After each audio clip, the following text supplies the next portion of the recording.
Nous y sommes enfin, les gars. On sait enfin pourquoi Trump veut entrer en guerre avec l'Iran, pourquoi il est en train de tout retourner sur cette planète, et vous allez pas être choqués parce qu'on le sait tous en réalité. Bon, vous savez que les dossiers de Monsieur Voldemort sont tombés, il y a plein de dossiers, je crois des centaines, voire des milliers, ou je sais pas trop combien, et parmi ceux-là, il y a ce document qui... En vrai, j'ai trouvé ça intéressant, donc je lui ai demandé, et ben, l'image qu'il m'a donnée, en vrai, c'était une plus ou moins bonne image, donc ça va. Après, je serais curieux de voir deux, trois gens en commentaire, eux, ce que ça leur a donné.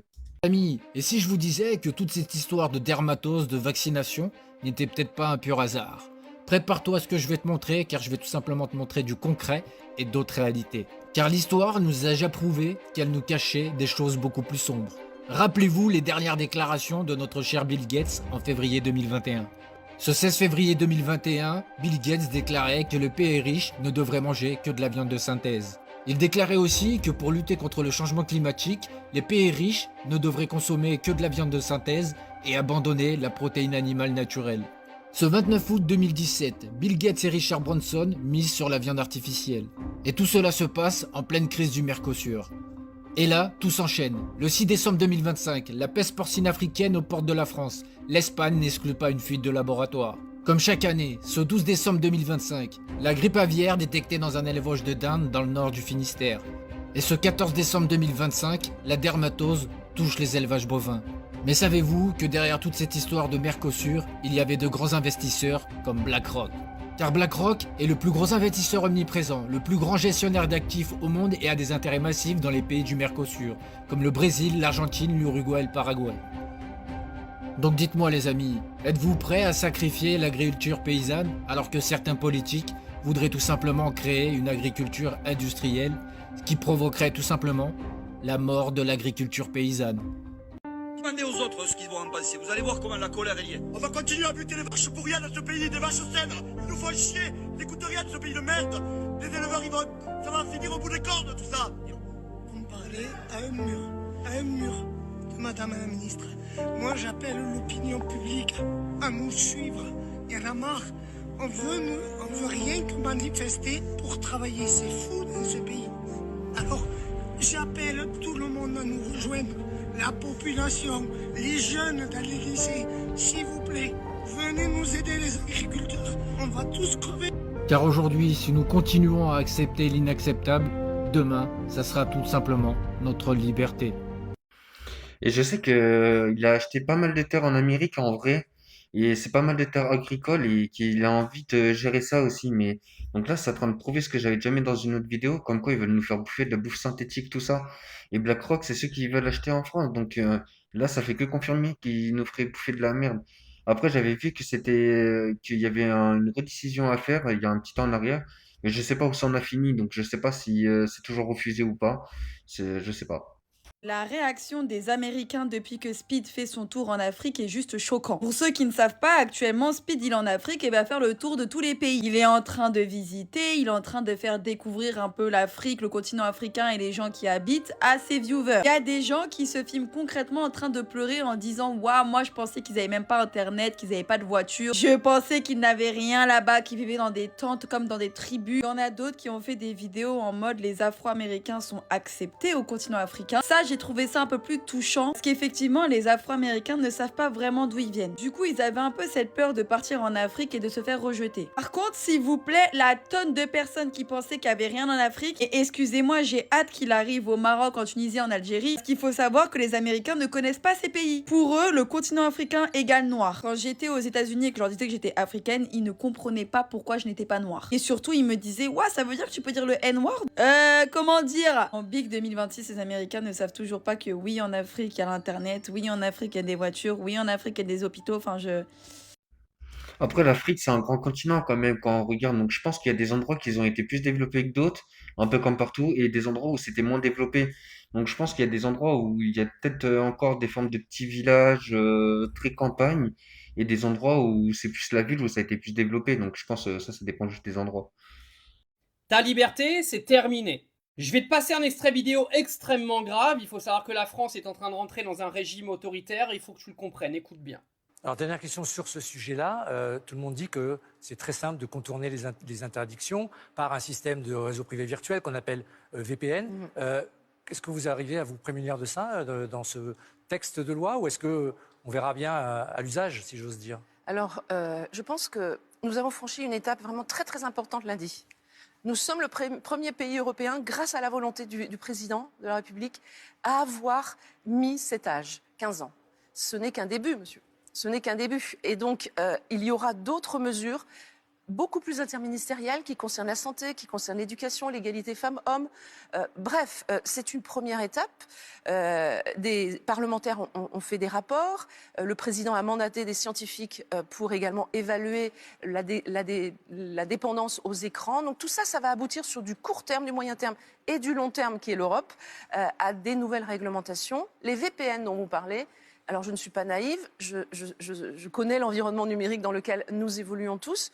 Évidemment que le VPN existe. Mais moi, si j'ai réussi, en faisant passer ce texte avec l'aide des députés, à protéger déjà 60, 65, 70% des enfants, parce que je rappelle que l'âge moyen de création de son premier compte social, réseau social, c'est 8 ans et demi. Ouais.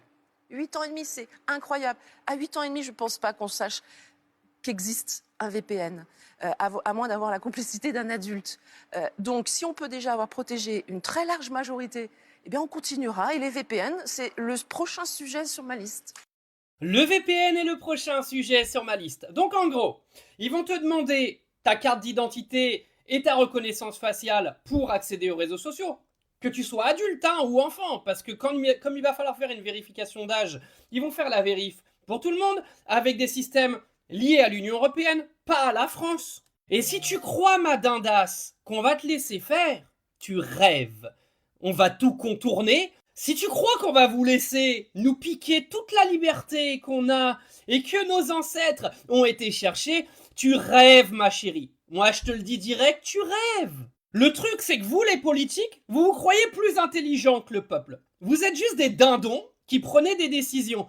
Croyez pas que les gens de la population, ils sont cons, ils sont beaucoup plus intelligents que vous. Comme des gamins de 14 ans, sont beaucoup plus intelligents que vous quand il faut parler technologie. Donc ne t'inquiète pas, de toute façon, je te le dis, les VPN, ils sont déjà interdits au Moyen-Orient dans plein de pays et les gens les utilisent quand même. Donc si tu crois que c'est toi, dindasse de France et d'Union Européenne, qui va venir dire au peuple français « faites pas ci, faites pas ça », tu rêves. Ces gens deviennent fous, les gars. Il y a les élections qui approchent, ils veulent le contrôle total sur les élections présidentielles. Ils veulent le contrôle total sur les réseaux parce qu'ils savent très bien que c'est les réseaux qui vont décider de qui va être président en 2027. Moi, je vous le dis et je vous le redis, messieurs, mesdames, les politiques. Si vous croyez que le peuple va se laisser bouffer par des merdeux comme vous rêvez. C'est vrai qu'en quoi ils se permettent de faire le rôle des parents. Ça, en vrai, c'est le rôle des parents de choisir. Avec l'identité comme ils font là, en vrai, ça va ramener à l'identité numérique. De toute façon, j'ai entendu qu'ils voulaient la développer en 2029. Et là, ils font que tester comment on fera. Ils regardent comment on pourrait détourner tout ça pour qu'après, on puisse plus les contrer en 2029. Et c'est vrai que tout ça, c'est juste pour, en gros, nous gérer l'information, tout ça, en fait. C'est juste pour nous dominer. Et moi, ce que j'ai envie de dire en plus, c'est comment ces gens peuvent se permettre de se prendre pour nos parents quand on sait ce qu'ils font derrière les caméras. Là, les choses sont en train d'être sorties. Et en vrai, quand on voit ça, on se dit que ces gens-là peuvent pas nous gouverner. Ils ont rien à nous dire. Déjà qu'ils assument ce qu'ils font. Et après, on en reparlera. Nous y sommes enfin, les gars. On sait enfin pourquoi Trump veut entrer en guerre avec l'Iran, pourquoi il est en train de tout retourner sur cette planète, et vous n'allez pas être choqués parce qu'on le sait tous en réalité. Bon, vous savez que les dossiers de Monsieur Voldemort sont tombés, il y a plein de dossiers, je crois des centaines, voire des milliers, ou je sais pas trop combien, et parmi ceux-là, il y a ce document qui attire l'attention et qui parle notamment de Donald Trump. Bien évidemment, quand je parle de Voldemort, je parle de cet homme. Si vous l'avez reconnu, vous savez de quoi on parle. Bref, alors ce document affirme que Donald Trump est compromis par une certaine entité, que nous ne citerons pas encore une fois ici, parce que vous le savez, Voldemort, il y a des paroles qu'on ne peut pas prononcer. Mais voilà, cet homme est bien compromis, il est tenu. Donc si vous voyez qu'il fait des trucs bizarres, et que ça va toujours dans l'intérêt d'une certaine entité, c'est parce qu'il est compromis, parce qu'il est tenu. Pour terminer, d'ailleurs, selon certaines personnes, si justement Donald Trump veut enclencher cette guerre, la démarrer, donc on parle de l'Iran, c'est justement pour faire oublier tout ce qui est en train de se dérouler. Toutes les révélations, toutes les dingueries. Donc, En vrai, ça, c'est vrai. Et en plus, j'ai entendu qu'il y avait quand même pas mal de gens, même en France. Et là, ça tente de faire supprimer des dossiers, les enlever, les cacher, parce qu'en fait, ils n'assument pas. Mais ça, je pense que c'est fort possible ce qu'il a dit.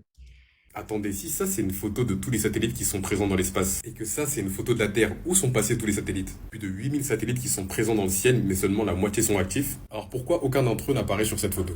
Le plus grand satellite qui a été construit par l'homme est l'ISS, la Station Spatiale Internationale. Elle fait 109 mètres sur l'équivalent d'un terrain de foot. Tu peux doubler, voire tripler sa taille qu'elle n'apparaîtra toujours pas sur ces photos. Et la raison, elle est toute simple. On va reprendre l'exemple du terrain de foot. Si tu prends en photo le terrain, même en étant à ras le sol, c'est que sur le terrain, il y a sûrement des vers, des insectes, des fourmis qui se baladent, mais c'est indiscernable tout simplement parce que le terrain est beaucoup trop gigantesque. Ils sont actuellement là sur la photo, mais ils sont minuscules comparés à la taille de la Terre. Je pense que vous ne vous rendez pas compte des dimensions qu'il y a dans l'espace. Mais ils sont également répartis de façon un peu aléatoire autour de la Terre à des hauteurs différentes et à des endroits différents. C'est pas comme s'ils formaient une espèce de barrière comme ça que tu peux juste observer. Et même si on prenait les 8000 satellites et qu'on les mettait tous sur la même ligne, ils seraient incapables de se voir les uns les autres tellement il y aurait de l'espace qui les séparerait.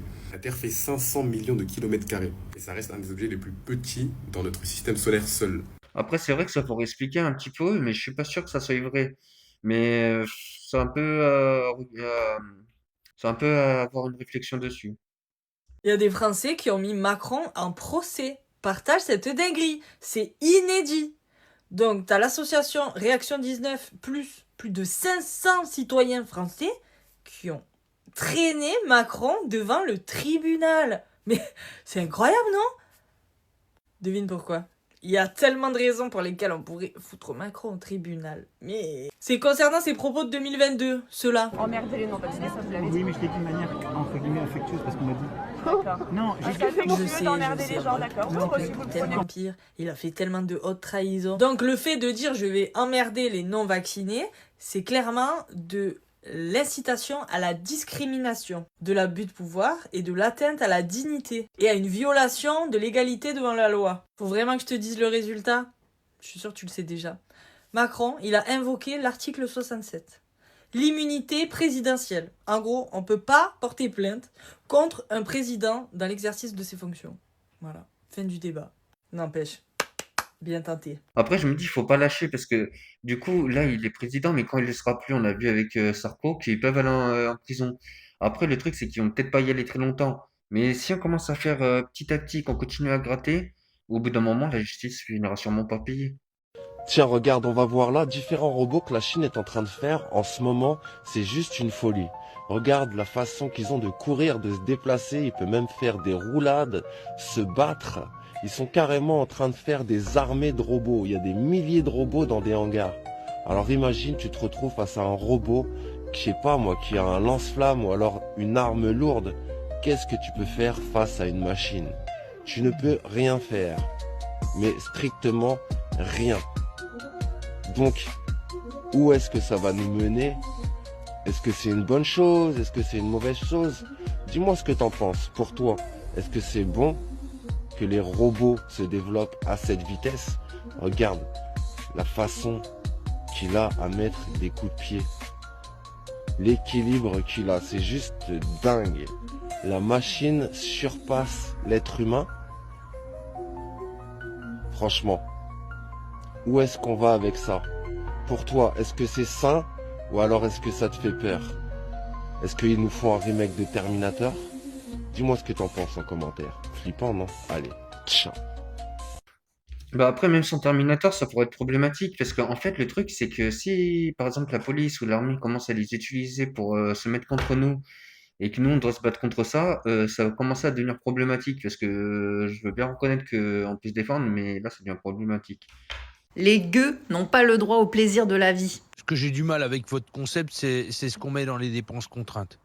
Enfin, moi, je suis désolé, quoi. La boxe, les abonnements Netflix, les portables des gamins, eh ben, je suis désolé, ça, c'est pas des dépenses contraintes. Pour moi, les dépenses contraintes, c'est le logement, la nourriture, quoi. Et le chauffage. Oui, non, mais un minimum de sécurité. Voilà, on peut mettre le chauffage là-dedans. Qu'on ait un vrai axe de travail autour du logement, ça, je veux bien l'entendre. Mais je crois aussi que les Français font des choix que ne faisaient pas leurs grands-parents, parce que c'est le sens de l'histoire, et puis que si t'as pas ton abonnement Netflix, t'es un con, et je pense que ces choix-là les contraignent à ne pas faire les arbitrages et à être à découvert au 18 du mois. Voilà. En dehors du fait que je suis d'accord avec Charles, c'est que les gens gagnent globalement pas trop bien leur vie. Mais ils font aussi pas leur choix comme il faudrait les faire. C'est tellement facile de dire que c'est de la faute des Français tout le temps. En fait, métro boulot dodo, voilà, c'est tout ce dont à quoi on peut prétendre. Il est complètement débile dans ses propos parce que franchement, Internet, c'est vraiment un achat contrainte de tous les mois parce que sans ça, ne serait-ce que pour la scolarité des enfants, c'est niette. On ne peut plus, tout est dématérialisé. Et tous ceux qui sont en télétravail, j'en parle même pas. Donc c'est vraiment complètement idiot ce qu'il dit parce que c'est vraiment nous foutre encore une fois à notre rang de pauvres et de gueux qui prenons les mauvaises décisions. C'est vraiment ridicule. Dites-moi en commentaire ce que vous en pensez. Cette vidéo m'a fait sortir de mes gonds tout à l'heure. Fallait que je vous en parle. Ça, en fait, le problème, c'est qu'ils nous puent jusqu'à la moelle et après, ils vont nous dire, regardez, le problème, c'est qu'on vous pue jusqu'à la moelle et du coup, vous faites le mauvais choix. Mais en vrai, ils font de l'effet miroir. C'est normal que des fois, on galère et qu'on fait des choix un peu plus complexes puisque on gagne pas, enfin, le salaire moyen du français avec les... Après, je trouve que c'est n'importe quoi parce qu'il fait l'effet miroir. En vrai, ils nous poussent à faire des choix un peu plus compliqués parce qu'ils nous prennent tout notre argent. Et en plus, il dit qu'Internet, c'est pas un besoin, mais de nos jours, tout est dématérialisé. Il nous pousse à utiliser tout l'Internet. Il y a quasiment plus rien qui marche par papier. Donc c'est vrai, comme elle a dit, c'est trop facile de dire que c'est de la faute du peuple, tout ça. La DNC aurait été introduite volontairement en France à l'aide de moustiques.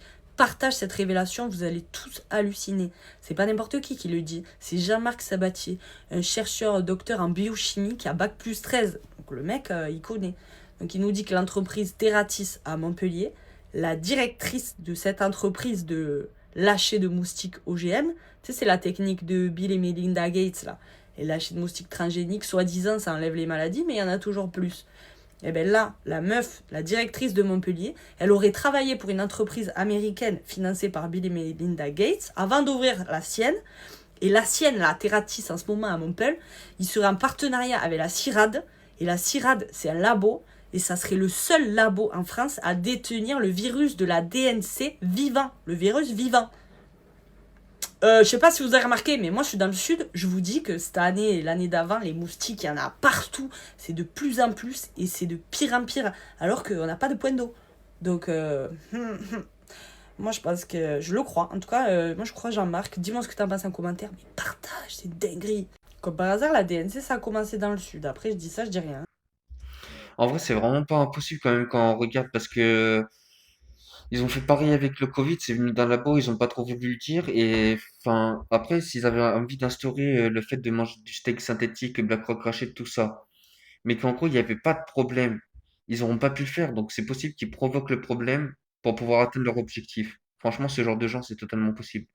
Ce n'est pas une montagne, c'est le plus grand arbre sur Terre. L'une des merveilles naturelles cachées de l'Amérique. Et avant que je te dise ce que c'est vraiment, abonne-toi pour découvrir le monde. Elle s'appelle la Tour du Diable. Et de loin, on dirait une montagne. Mais en s'approchant, on voit bien que c'est quelque chose qui a été coupé net. Ça s'élève à 266 mètres de haut. Et les géologues disent que c'est du magma refroidi, venu des profondeurs de la Terre. Mais d'autres pensent que c'est un méga arbre préhistorique qui a été coupé. Les tribus amérindiennes considèrent cet endroit comme sacré depuis des siècles. Et certaines disent qu'avant il touchait le ciel. Et d'autres l'appellent l'arbre de vie. Après, c'est vrai que c'est pas la première fois que j'ai entendu que ça pouvait être un arbre. Et c'est vrai que quand on regarde les reliefs qu'il y a dessus, etc., on pourrait vraiment croire que c'est un arbre. Et même de loin, ça a la forme d'un tronc. Le studio de développement de GTA 6 a subi une forte explosion aux alentours de 5 h du matin ce lundi 19 janvier. Les pompiers ont été alertés après une explosion qui a retenti dans les locaux de Rockstar North, situés à Édimbourg en Écosse. D'après les premiers éléments, aucun blessé ne serait à déplorer, mais les secours ont tout de même dû gérer des dégâts structurels sur le bâtiment. Un porte-parole de Rockstar North a déclaré qu'il pourrait s'agir d'un dysfonctionnement venant des chaudières. Mais en vrai, il est maudit ce jeu. Mais bon, voilà, je vous ai partagé ce que j'avais envie de vous partager. Je vous dis une bonne journée et une bonne soirée.